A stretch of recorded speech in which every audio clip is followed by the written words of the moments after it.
Check, 1 2 1 2 check. What is going on, everybody? This is David checking in with Thai Dreamin'. First off, thank you to all the new subscribers that I'm assuming joined from seeing the video about Daz. Got a lot of good things coming your way. Thank you for all the good comments. You know, I appreciate it, all the kind words. I appreciate everybody that did come into the backyard through the past year. There were some people that, you know, were calling me out on being a liar and saying different things, so it is what it is. They're probably going to say I'm a liar about this one, but anyways, we are going to go through for today's video a profit and loss statement from the month of July, where I was actually gone for the first 20 days of July. So you'll see what kind of numbers we did and how you really can be profitable from a bar here in Pattaya if you are running things correctly. So no ladies today, so if you're not interested in any type of Pattaya business or bar industry business, probably just want to skip this video. I am going to go out later tonight, ride my bike around, so there'll be some biking videos coming soon. But anyways, let's dive right into the profit and loss statement from the month of July. Alright, so here we are. 1A, rent.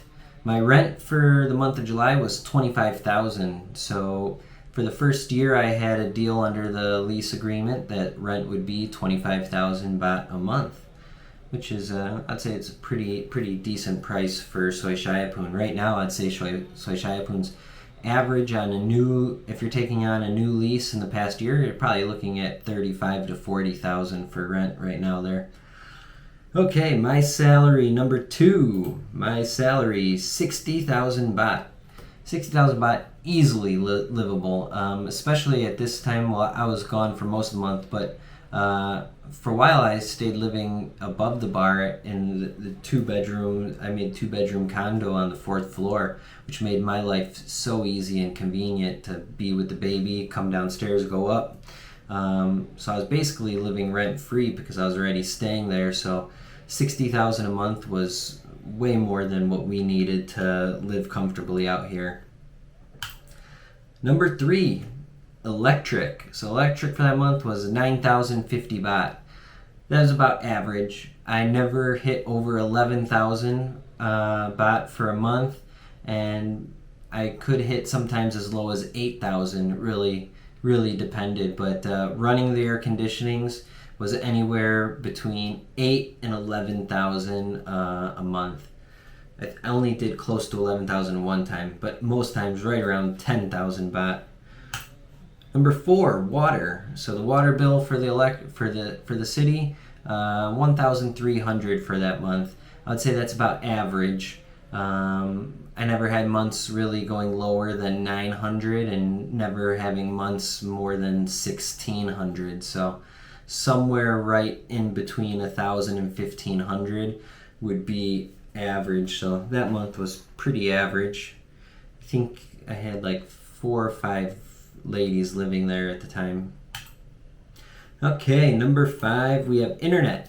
The internet was 700 a month. That was, the deal I had was with AIS, and they gave a faster internet than we'd have in your home because most people are there connecting on Wi-Fi. So I paid 600 a month for internet and then 100 baht to have a second router on the 3rd floor to give the whole building a full coverage of fast Wi-Fi. Never had any issues. I know a lot of bars do tend to go with True and not AIS, but it's the same thing except you're paying extra money with True. So yeah, I had internet 700, and actually it did drop to 500 with a new promotion that I signed up for. So, but yeah, at that time it was 700. Number 6, you have fire insurance. Fire insurance is 500 a month. So under my lease, I was required to provide fire insurance. The total bill on that was 5,780 baht per year. So setting aside 500 baht a month put me at 6,000 baht for the year, which was plenty. So all insurances are pretty relatively cheap here in Thailand, so that wasn't a very large expense.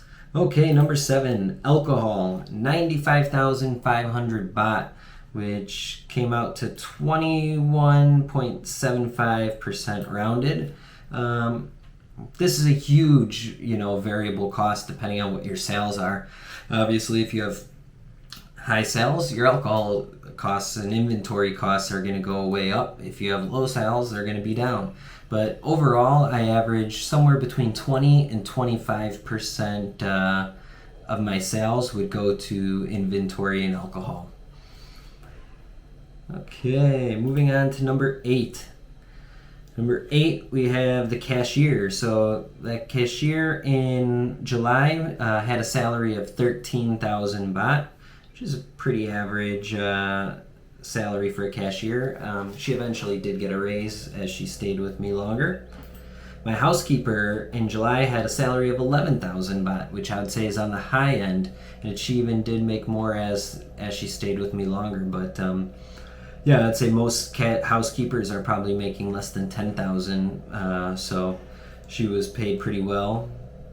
And my bartender, only 6,000 this month because I paid my cashier, housekeeper, and bartender on the 1st and 15th of every month. So, and my bartender ended up going home halfway through the month after the 15th. So there was only the salary for the 6,000. But everybody was so well trained that we were okay without one until September. So the whole month of August, I didn't even have a bartender. So those 3 ladies, they also split tips. All the tips that people were giving were split between the 3 of them at the end of the night. And they still made drink commissions off of drinks that were purchased for them. So they all made a good chunk of money.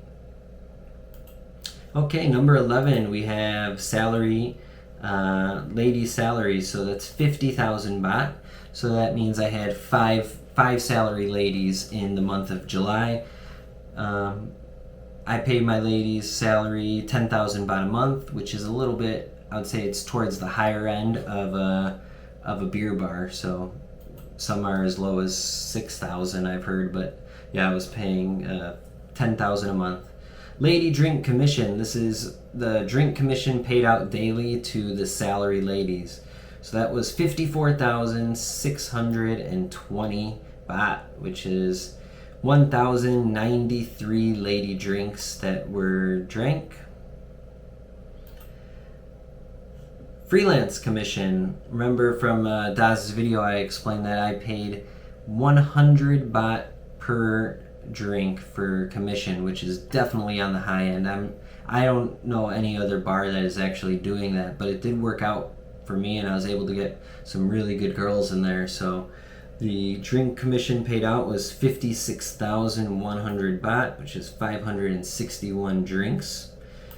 And also remember, I was letting the ladies drink beer if they wanted to. So if you go up to the alcohol costs, I really probably estimated that month could have saved about 5,000 to 6,000 baht if I was not allowing them to drink beer.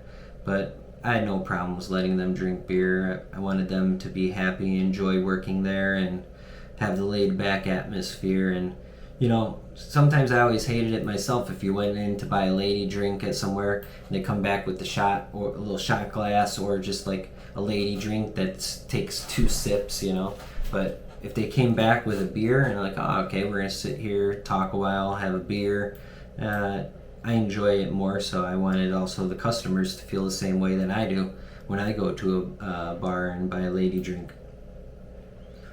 Okay. Sorry, number 14, water and ice. So water, we paid 100 baht for 3 cases of water. Ice was 25 baht a bag. Usually we did a bag to 2 bags of ice a day, and then the 3 cases of water a few times a week. So 100 baht a day was plenty to cover all the costs for your water and ice. Alright, moving on from water and ice, we have miscellaneous, number 15, miscellaneous cleaning supplies. So these are, toilet paper, toilet cleaner, floor cleaner, everything we needed to maintain the place. I would set aside 3,000 baht a month for that, which was plenty. That was on the high end. I mean, realistically, probably 1,000 to 1,500 baht would be enough. Go to Macro, which is the store where you can buy things in bulk. Buy a 3-pack of cleaner, floor cleaner, toilet cleaner, dish soap, all that stuff. Usually one trip a month, and you were set for the month. So that was not a big one. Number 16, we're going to do a whole video on this, but the licenses and legal fees and things like that, I would set aside 5,000 baht a month, because usually you are paying all those fees at one time at the end of the year. So I didn't want to wait till December and my lawyer called me up and said, "Oh, David, I need 50,000 baht to pay, all the licenses for next year." I wanted to make sure I had that money set aside and ready to go. That way, you aren't screwed over with one huge bill at the end. So I would set aside 5,000 baht a month, which would leave me with 60,000 baht at the end of the year, which was more than necessary. We will do a whole video on licenses and legalities needed for opening a bar in Thailand or Pattaya.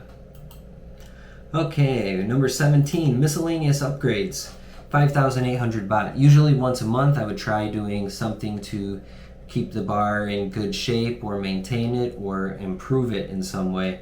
So that month I ordered more beer coolers, so koozies or beer condoms, whatever you call them. We needed some more of those. And we put in a concrete slab in the front. We had to level out the front area so we could put a bench there. So between the two of those, that came to 5,800 baht. Number 18, some miscellaneous fees we're not really going to go over, but I would pay 4,000 baht a month in miscellaneous fees. Make sure everything was going nice and smooth.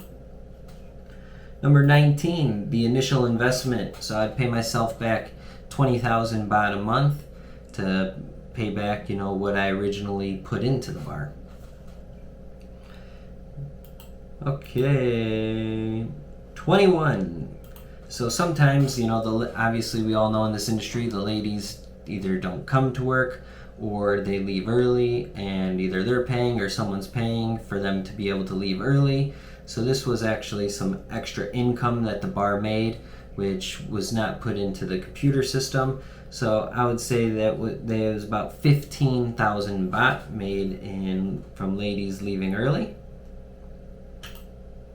Okay, and the drum roll to the total sales. Whoop! Total sales. Or no, that's not total sales. Sorry. The total in expenses for the month of July came to 408,570 baht. And drum roll for the total sales. The total sales were 439,195 baht that month. So if you do the math real quick, let's see if I can do that math calculator. There's 31 days, 493,195 divided by 31, except actually there two days in July there were no alcohol days. So it'd be 439 divided by 439,195 divided by 29 days. 439,195 baht divided by 29 days of operation. So we averaged about 15,144 baht per day in the month of July. And our total plus or minus was a positive 30,625 baht, roughly 1,000 US dollars. So, like I said, the overhead costs on operating a bar in Thailand are not that expensive. I mean, if you had a quieter month with sales, obviously, number 7, your alcohol, if you have less sales, your alcohol and inventory is going to go way down.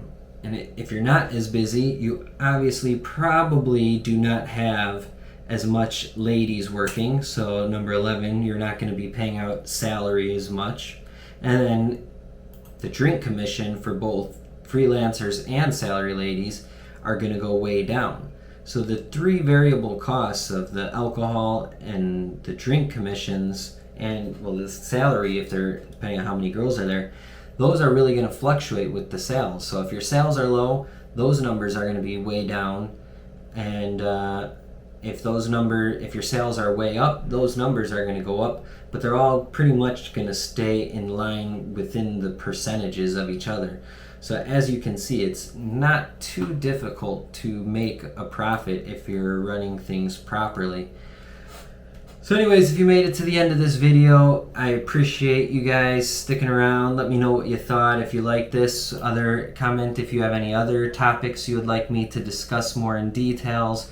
If you're only interested in the ladies but you made it to the end, awesome. There's going to be videos coming out soon with me cruising around town.